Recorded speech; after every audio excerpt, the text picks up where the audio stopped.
Salam Nusantara, warga Konoha sekalian, selamat datang kembali di channel Ray Konoha. Kenapa Maria hamil? Apa penyebabnya? Apa perbedaan antara Mariam pakai M ya dengan Maria? Apakah ini cuma perbedaan bahasa doang? Lalu apa perbedaan kisah Mariam dengan kisah Maria? Jadi saya akan ngambil dari berbagai sudut pandang ya, dari sudut pandang agama Kristen, agama Yahudi, dan agama Islam juga. Sebenarnya udah banyak yang bahas tentang perbedaan antara Mariam dengan Maria dan kenapa Maria itu hamil dan lain sebagainya. Sudah banyak ya di internet seperti itu. Tapi saya akan mengambil dari sudut pandang yang berbeda, dari sudut pandang berbagai agama dan dari sudut pandang antropologi juga, sejarah dan lain sebagainya. Semua yang saya katakan di video ada datanya, ada sumbernya. Jadi kalau mau marah jangan marah ke saya, marahlah sama yang bikin sumber dan datanya. Perbedaan antara Mariam pakai M ya dengan Maria disebabkan oleh berbagai faktor. Faktor pertama misalnya faktor bahasa ya. Jadi dalam bahasa Arab itu nama Mariam digunakan untuk merujuk pada ibu Yesus. Bahasa Arab adalah bahasa yang digunakan dalam Al-Quran ya. Bahasa Yunani misalnya, dalam bahasa Yunani nama Maria digunakan untuk merujuk pada ibu Yesus ya. Bahasa Yunani adalah bahasa yang digunakan dalam Perjanjian Baru. Jadi ini faktor bahasa aja, tapi orangnya mah sama aja. Kemudian bahasa Latin misalnya, dalam bahasa Latin nama Maria digunakan merujuk pada ibu Yesus ya. Biasanya gereja Katolik ini menggunakan bahasa Latin, sehingga ada perbedaan bahasa antara bahasa Arab, bahasa Yunani, bahasa Latin dan sebagainya. Kemudian dari sudut pandang faktor sejarah misalnya, pengaruh budaya, Mariam dan Maria dipengaruhi oleh budaya dan tradisi yang sangat-sangat berbeda ya. Dalam budaya Arab, nama Mariam lebih umum digunakan, sedangkan budaya Barat, Maria lebih umum digunakan. Itu perbedaan dari faktor sejarah. Kemudian pengaruh agama misalnya, nama Mariam dan Maria juga dipengaruhi oleh agama yang berbeda ya. Dalam Islam misalnya menggunakan nama Mariam digunakan untuk merujuk pada ibu Yesus, sedangkan Kristen menggunakan nama Maria. Namun yang paling aneh menurut saya, yang paling sangat signifikan ya perbedaannya, ada pada agama Kristen, agama Islam, dan agama Yahudi. Perbedaan kisah daripada Maria ini. Dalam agama Islam dikatakan bahwa Mariam dilahirkan oleh seorang ibu yang bernama Hannah.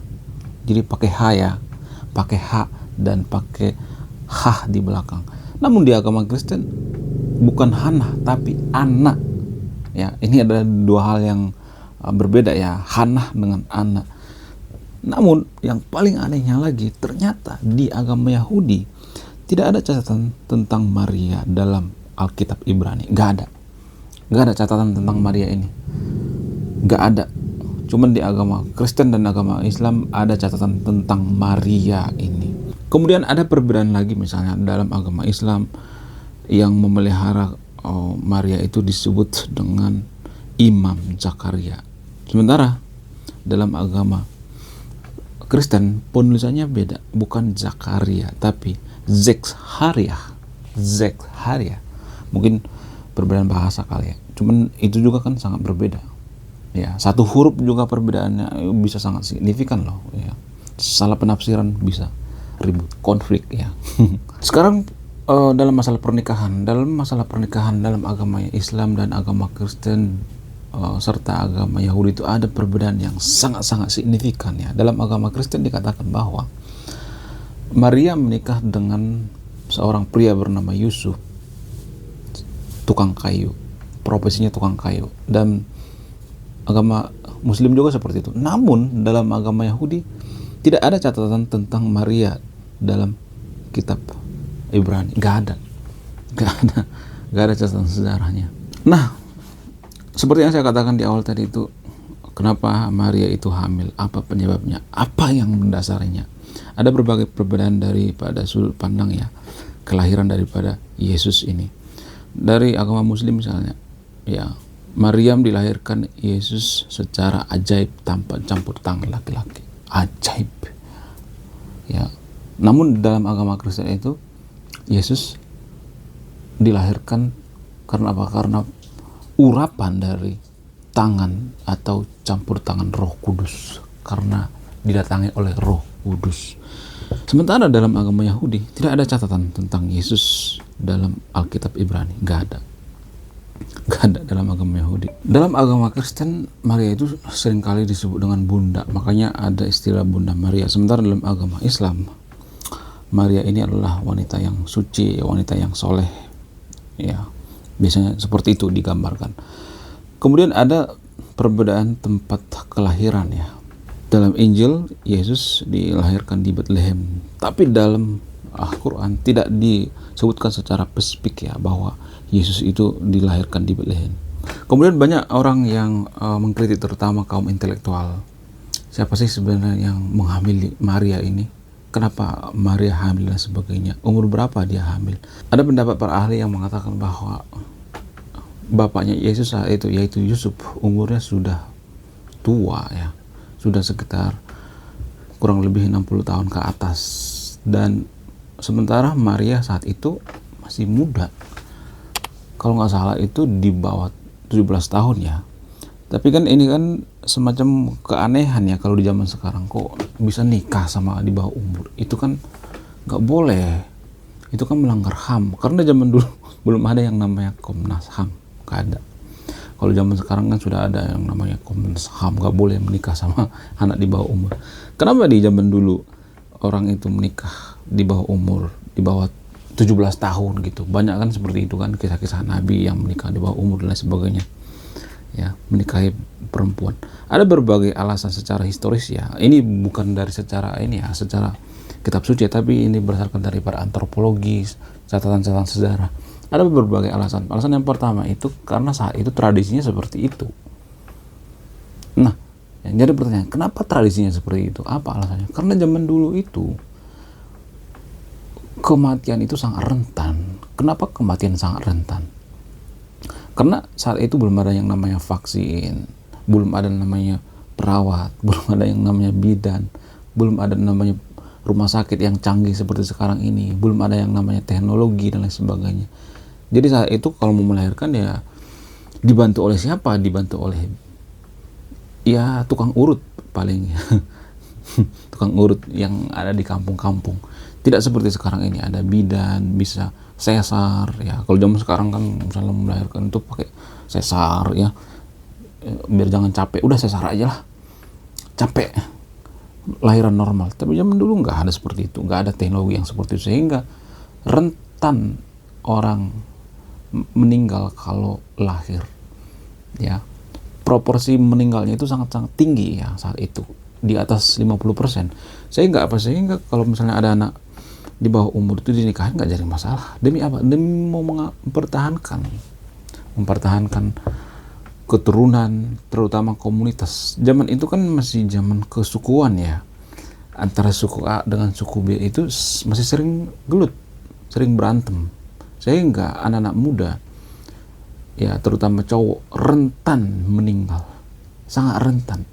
Zaman itu masih kayak zamannya barbaria ya, atau semacam siapa yang paling kuat itu yang bertahan, seperti hukum rimba. Jadi misalnya ada suku nih, misalnya di Timur Tengah ada suku yang baik-baik, tidak pernah mengganggu suku lain, mereka tidak tertutup kemungkinan untuk diserang oleh suku lain. Jadi mau nggak mau mereka harus siap sedia untuk menerima gempuran dari suku lain. Jadi zaman dulu seperti itu, sehingga anak-anak muda itu misalnya ABG dilahirkan umur 18 tahun ya, anak-anak muda rentan meninggal ya. Orang-orang juga rentan meninggal, sehingga saat itu ya sok aja kalau mau menikah anak di bawah umur juga nggak jadi masalah, karena saat itu masih tradisi seperti itu, nggak jadi masalah kan. Agama Kristen kan sering diejek-ejek ya, tuh Maria nikah umurnya masih di bawah umur. Ada seperti itu ya, menurut catatan sejarah ya. Tapi ya nggak jadi masalah, sok aja. Dalam agama lain juga ada yang seperti itu kok, menikah di bawah umur ya nggak jadi masalah. Kita melihat sudut pandangnya itu dari sudut pandang zaman dulu, bukan zaman sekarang. Kalau kita melihatnya zaman sekarang itu kan sangat lucu ya, masa menikah anak di bawah umur. Sungguh tidak masuk akal. Jadi hal-hal seperti ini yang tidak kita dapatkan di kitab suci ya.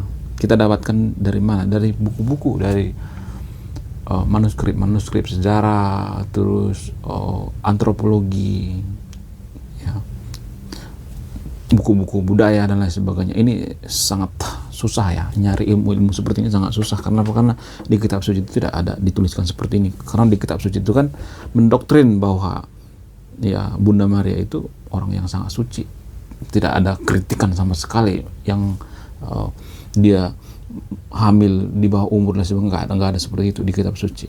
Karena apa? Karena kitab suci itu kan sebenarnya tujuannya untuk mendoktrin ya. Mendoktrin, bukan untuk bikin kita berpikir ya, bernalar. Itulah alasannya kenapa nggak semuanya, tapi ya orang yang terdoktrin itu biasanya tidak bisa dikritik, anti kritik. Itulah alasannya warga Konoha itu banyak yang anti kritik. Karena apa? Karena mereka terbiasa didoktrin, tidak terbiasa mempertanyakan hal-hal seperti ini. Jadi jangan berpikir bahwa saya terlalu membela agama tertentu. Enggak.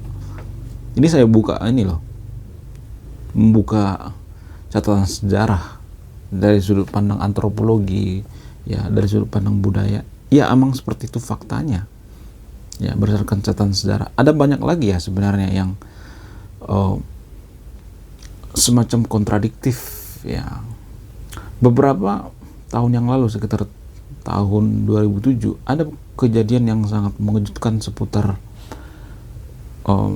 kisah Maria, Yesus dengan Yusuf, di mana ditemukan talpot ya. Jadi talpot itu semacam wakaf. Kalau di Indonesia itu semacam suku Toraja atau orang Batak. Jadi orang Batak itu ya, kalau misalnya mereka meninggal, ada semacam tempat orang meninggal itu di satu tempat ya, di semen, dibikin seperti rumah-rumah kecil ya, dan di situ dijajarkan nanti. Jadi tanpa menyentuh tanah, maksudnya ada semennya. Dan talpiot juga seperti itu di Israel ya, talpiot juga seperti itu. Namun beberapa tahun yang lalu, sekitar tahun 2007 ya, para peneliti daripada ilmuwan Yahudi meneliti secara mengejutkan, karena saat itu ada pembangunan rumah ya. Kalau di Konoha itu sama seperti pembangunan perumahan baru lah ya, perumahan subsidi, dan sawah-sawah dialihfungsikan jadi rumah ya, hutan-hutan dialihfungsikan jadi rumah. Namun saat itu ketika ekskavator ya mengkorek-korek gini tanah, dan ditemukanlah talpiot. Secara mengejutkan ditemukan talpiot, dan ilmuwan Yahudi saat itu, bukan kaleng-kaleng guys, ilmuwan yang sangat berkaliber ya. Mereka meneliti siapa yang ada di talpiot ini, dan secara mengejutkan ditemukan ternyata ya, menurut penelitian para ahli. Nanti akan saya tampilkan datanya nih ya, sumbernya di sini ya. Jadi kalau mau marah jangan marah ke saya, marah sumbernya. Ditemukan makam Yesus. Ya, masih diduga, tapi ya, ditemukan makam Yesus. Dan saat itu media-media barat ya, media-media yang sekuler ya, media barat itu berlomba-lomba memberitakan, ditemukan makam Yesus. Ya, makam Yesus telah ditemukan. Dan para gereja-gereja saat itu masih kebingungan. Lah, kok bisa, bukannya Yesus itu bangkit ke sorga, kok bisa ada makam Yesus? Katolik juga saat itu terguncang ya. Karena apa? Karena penemuan yang tidak sengaja ini ya, karena membangun perumahan ditemukan talpiot atau makam Yesus. Dan setelah diteliti, diambil sampelnya, diteliti, ternyata talpiot ini berasal pada abad pertama. Jadi make sense ya, waktu Yesus disalibkan itu kan abad pertama ya, dan ditemukan di talpiot itu Yesus, Maria Magdalena, terus anaknya, ditemukan anaknya di situ, ada keturunannya. Jadi berdasarkan talpiot ini ternyata Yesus menikah, diduga Yesus menikah. Karena Yesus dan Maria Magdalena, waktu penyalipan Yesus kan ada yang namanya Maria Magdalena. Maria Magdalena itu tidak ada hubungannya, tidak ada hubungan saudara dengan Yesus. Jadi ibaratnya ada di satu makam ya Yesus, Maria Magdalena, ada anaknya, dan DNA-nya dites ya, anak Yesus dengan Yesus ini dites, ada persamaannya. Dan ini mengejutkan para ahli. Dan saat itu ilmuwan Yahudi itu sangat senang. Karena apa? Karena Yahudi kan nggak percaya, sampai sekarang nggak percaya yang namanya Yesus sebagai Mesias ya, karena pengaruh daripada sejarah masa lalu. Namun entah kenapa pendiri-pendiri atau petua-petua atau orang-orang Katolik ya, seperti paus ya, pastor dan lain sebagainya ya, yang punya ini ya, yang punya otoritas gereja saat itu memohon tolong dihentikan penelitian ini. Ini saya Reko Noha, salam rasional.